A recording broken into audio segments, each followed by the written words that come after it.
Hi friends, ఈ video నచ్చితే please subscribe.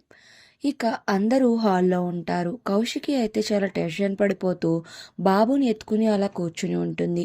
ఇక అప్పుడే అక్కడికి పోలీసులు వస్తారు. పోలీసులు వచ్చి, కౌశికి గారు, మీకు ఇచ్చిన బెయిల్ టైం అయితే అయిపోయింది, మిమ్మల్ని అరెస్ట్ చేయడానికి వచ్చాం అని చెప్తారు.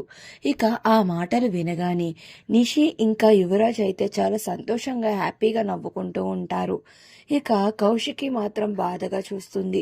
ఇక చేసేది ఏమీ లేక తన బాబుని కాచి దగ్గరికి తీసుకుని వెళ్ళి, కాచి, ఈ బాబు బాధ్యత నీదే, జాగ్రత్తగా చూసుకో అని కాచికి బాబుని అప్పచెప్పి ఇక తన పెద్ద పాప దగ్గరికి వెళ్ళి, జాగ్రత్త అమ్మ అని తన నుదుటి మీద ముద్దు పెడుతుంది. ఇక ముద్దు పెట్టి, బాబాయ్, పిల్లలు జాగ్రత్త, వాళ్ళని నువ్వే జాగ్రత్తగా చూసుకోవాలి అని చెప్పి ఇక పోలీసులు కూడా అయితే వెళ్తూ ఉంటుంది. ఇక అలా ఇంటి నుంచి బయటకు రాగానే అప్పుడే అక్కడికి ధాత్రి ఇంకా కేదార్ ఇద్దరు అయితే వస్తారు బైక్ మీద.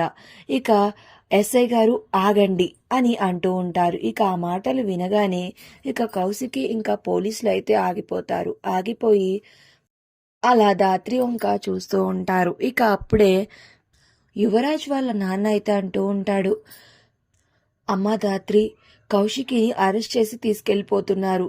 తను హత్య చేయలేదు అనే ప్రూఫ్స్ ఏమైనా తీసుకుని వచ్చారా? తీసుకుని వస్తే తొందరగా చూపించండి అమ్మా, ఈ అరెస్ట్ని ఆప్ చేయించండి అమ్మా అని అడుగుతూ ఉంటాడు. ఇక ఆ మాటలు వినగానే ధాత్రి అయితే అలా చూస్తూ ఇక ఆలోచిస్తూ ఉంటుంది.